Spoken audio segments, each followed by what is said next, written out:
Hey friends! Today I've got an exciting recap of the movie Ip Man 4 for you. This film follows a legendary kung fu master who travels to the US and ends up in an epic showdown with a US Marine sergeant. And the best part? It's inspired by the true story of the real-life martial arts icon, Ip Man. In 1964, following the heartbreaking loss of his wife, Ip Man, played by Donnie Yen, is dealt yet another blow. This humble Wing Chun master from Foshan is diagnosed with throat cancer, a result of years of smoking. The doctor warns him. The cancer is malignant, spreading fast, and he should quit smoking immediately and consider chemotherapy. As if that wasn't enough, trouble brews at home. His teenage son IP Ching gets expelled from school after standing up to a bully.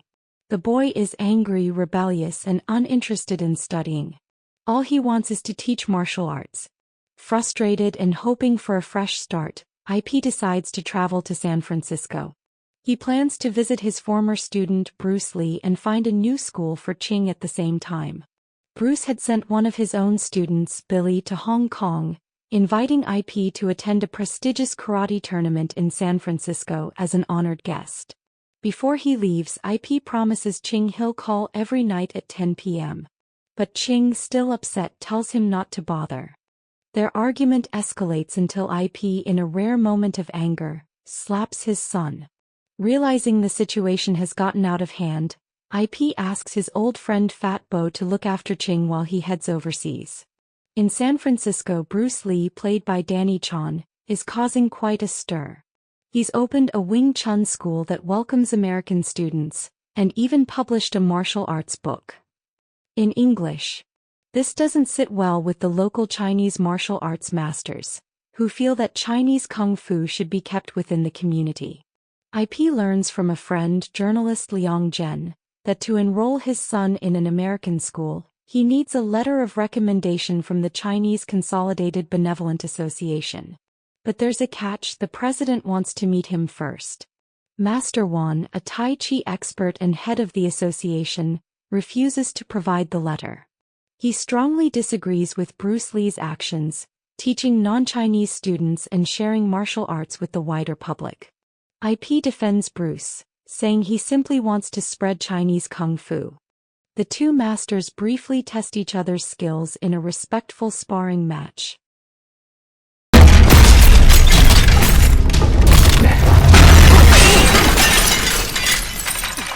And IP leaves without the letter.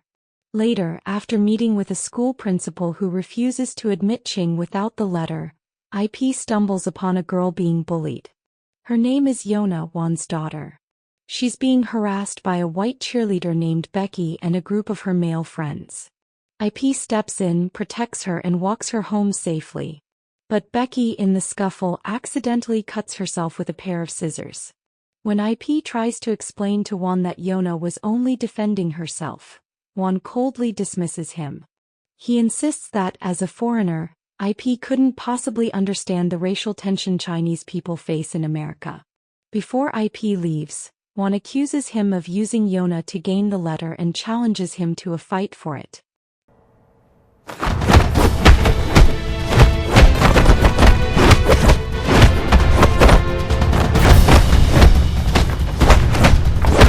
Their duel is interrupted by an earthquake. IP refuses to continue, calmly stating that he only helped the girl out of concern. He walks away, leaving the matter unresolved. Meanwhile, Becky lies to her parents, claiming she was attacked by Yona. Her father, Andrew Walters, an immigration officer, is pressured to take action. He targets the association, threatening mass deportation of Chinese members. At the same time, a subplot unfolds within the U.S. Marines. Staff Sergeant Hartman believes Chinese martial arts should be part of their training. But Gunnery Sergeant Geddes, a proud karate advocate, mocks the idea. To prove his point, he pits Hartman against the Marines' own karate instructor, Colin Frater, who defeats him easily. Still, Hartman convinces his superiors to allow a cultural evaluation. He's tasked with filming the upcoming Mid-Autumn Festival at the Association for Research, which only fuels Geddes' anger. At the festival, Frater challenges and defeats several grandmasters. But then Ip Man steps in calm, composed and fierce. He defeats Frater decisively, earning the crowd's respect.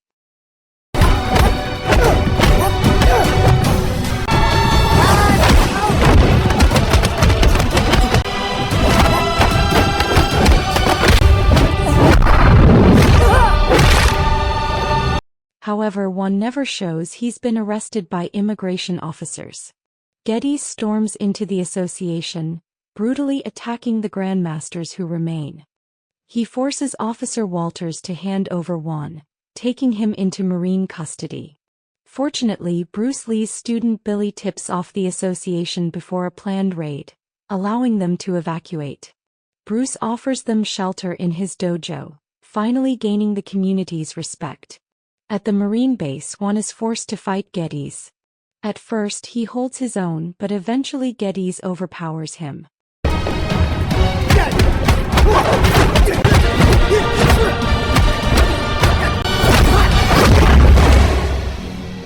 Juan is left badly injured and hospitalized. Devastated, IP calls Fat Bo and finally tells him the truth about his cancer. Fat Bo, angry and emotional, urges Ching to speak to his father. The father and son reconcile. IP apologizes for hitting him and promises to teach him Wing Chun when he gets back home. With new resolve, IP visits the Marines.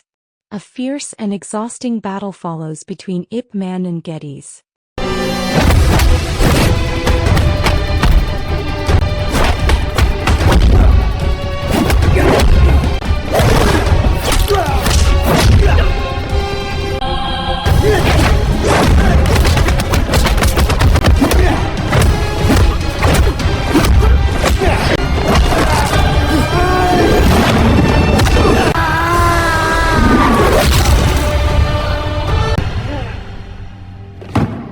In the end, IP defeats the arrogant sergeant, winning the respect of all. Back at the hospital, Juan prepares the letter of recommendation. But IP gently declines. He has decided not to stay in America. He returns to Hong Kong and accepts that his son's heart lies in martial arts. He asks Ching to film him performing Wing Chun one last time on the wooden dummy. Later, Bruce Lee pays his respects at IP Man's funeral. IP passed away in 1972 at the age of 79. But his legacy lived on. In 2001, the United States Marines officially incorporated Chinese Kung Fu into their training by inviting Chinese martial artists to help train the troops. A humble teacher. A fierce fighter. A lasting legacy. Don't forget to like and subscribe if you enjoyed this recap.